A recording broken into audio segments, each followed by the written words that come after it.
nobody did this to you. That's the sentence you've been avoiding. Not because it's unfamiliar, because it's too familiar. You've heard it before. You've even agreed with it before. In the abstract, in the comfortable version where accountability is a concept you endorse without applying it to the specific shape of your specific life. But agreeing with a principle in general is not the same as accepting it personally.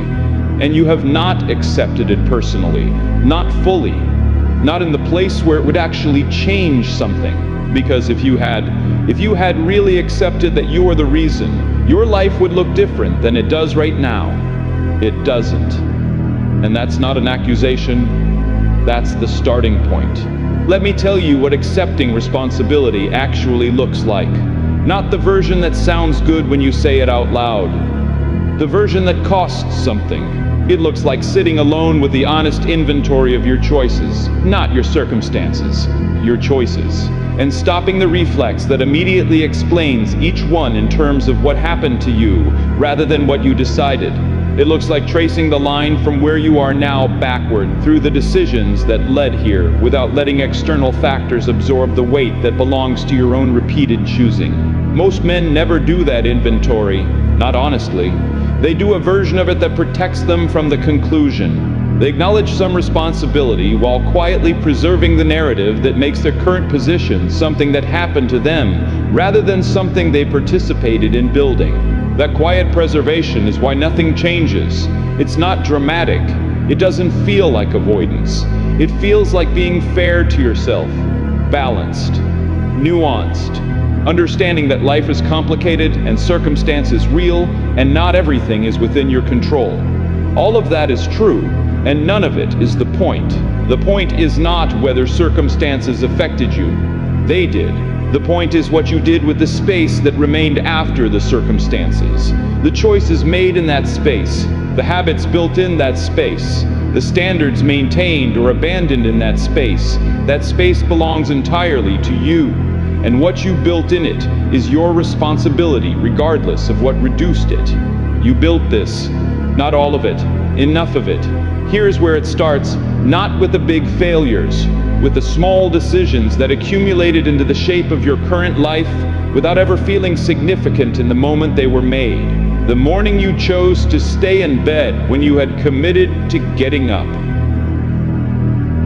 That specific morning didn't feel like a life decision. It felt like one morning, but that morning taught your mind something. It taught it that the commitment was negotiable, that discomfort was sufficient reason to revise the standard downward, that the version of you who made the commitment and the version of you who faced the moment of honoring it were different versions, and the second one had the authority to override the first. That lesson compounded. Every subsequent morning carried the weight of that morning's decision, not because mornings are sacred, because patterns are cumulative.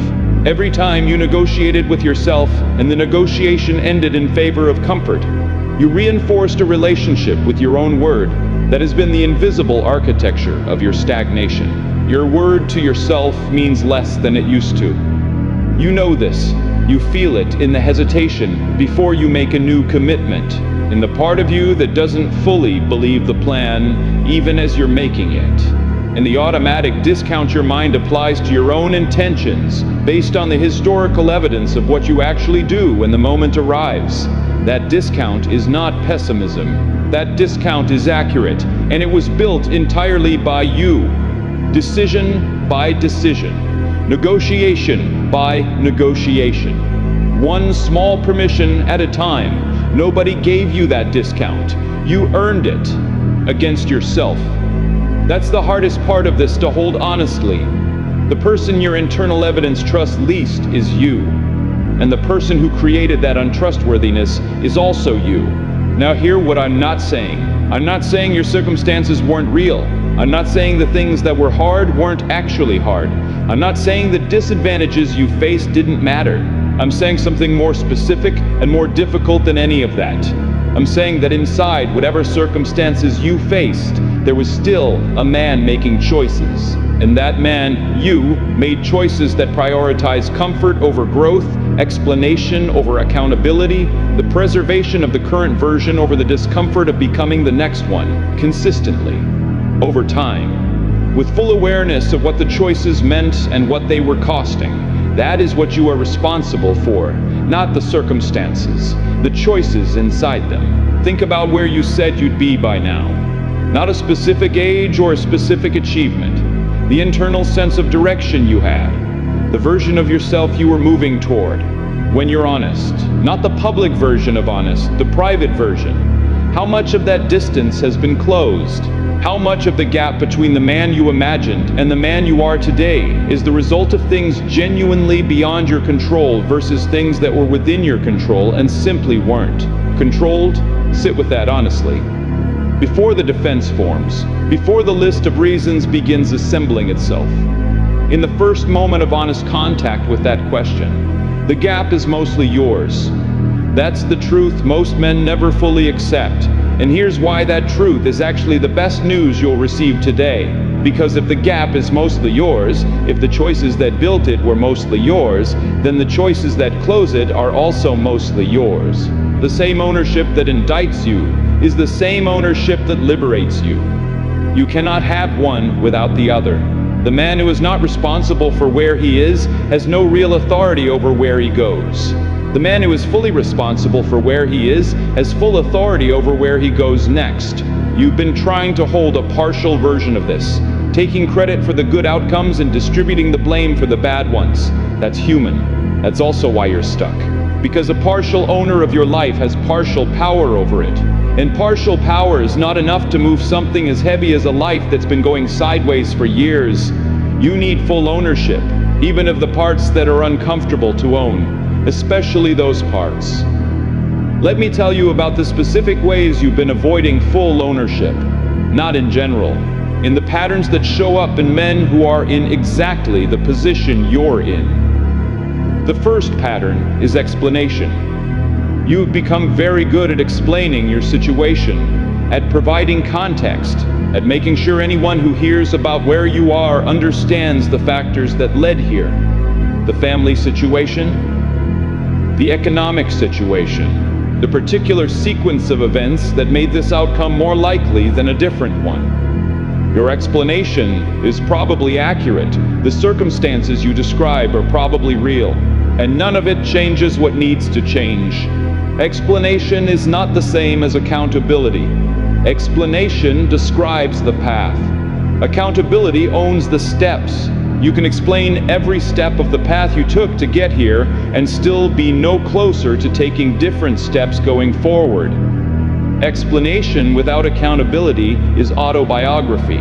It tells the story of what happened without changing what's happening. The second pattern is comparison, not the motivating kind. The defensive kind. You measure your current position against people who had more advantages and use the comparison to justify your result. This person had better access. That person had a stronger start. The other person had support you didn't. Therefore, your outcome, relative to theirs, is proportionate.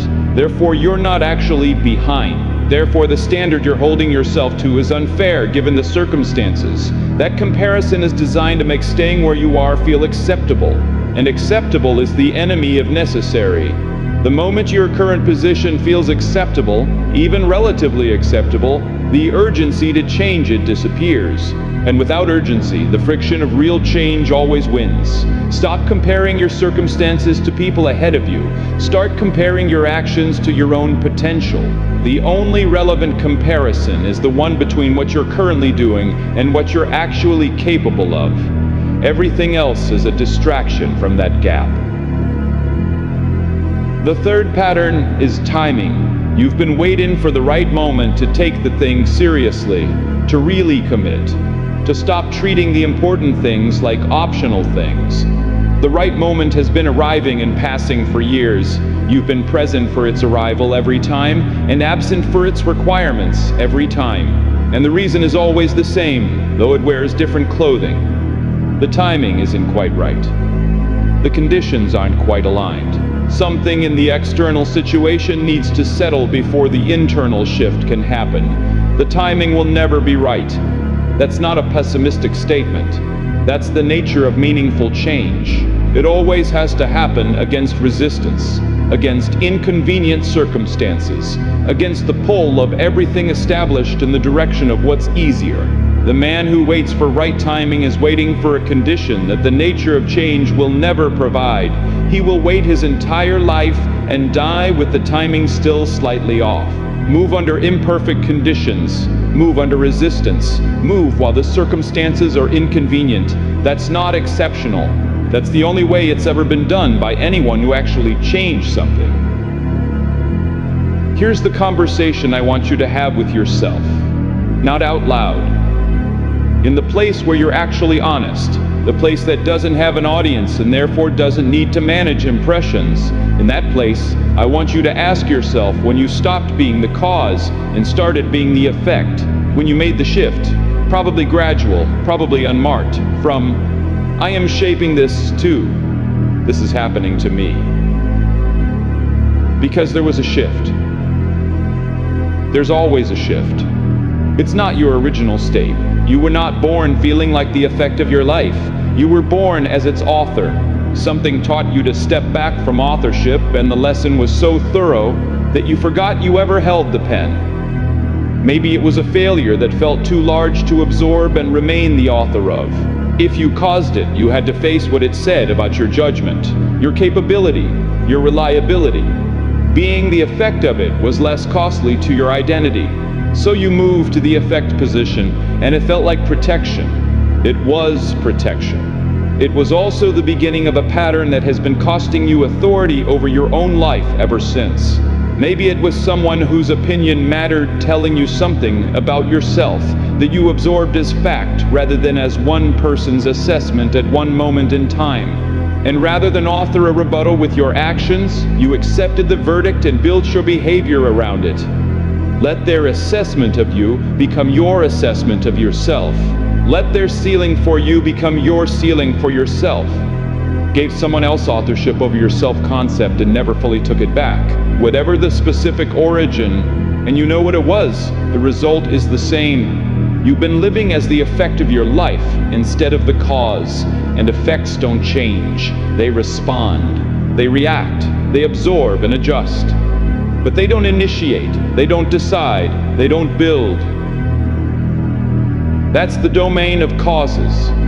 And you've been standing outside that domain for too long. This is where I need to be direct with you, not unkind, direct. Because the kind version of this truth has not been sufficient. You have heard softer versions of what I'm telling you, from people who care about you, from content you've consumed, from your own reflection at moments when you were being honest with yourself. The softer versions did not produce the change they pointed at. So here is the direct version. You are not stuck because of what happened to you. You are stuck because of what you've been doing and not doing in response to what happened to you. The response has been yours. The daily choices have been yours.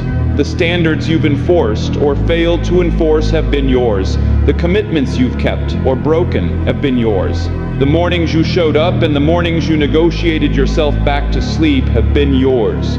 All of it yours. And tomorrow morning, when the alarm goes off or the opportunity presents itself or the moment arrives where the choice between the comfortable version and the necessary version is on the table, that choice will also be yours entirely, without mitigation from circumstance, without distribution to external factors. Yours. What are you going to do with it? Not in general. Tomorrow morning specifically. What is the one choice that you have been making the wrong way consistently? The one negotiation that you've been losing to the comfortable version of yourself that you could make differently tomorrow? Name it, specifically. Not the category of change you want to make, the specific choice, the exact moment, the precise action that you've been avoiding or diluting or postponing that, if made differently and then made the same way the following day and the day after that, would begin to build a different kind of evidence. Because here's what changes first, not your life, your evidence, the internal evidence about what you actually do when the moment comes. That evidence is what your self-trust is built on. And your self-trust is what everything else depends on. You cannot build discipline without self-trust.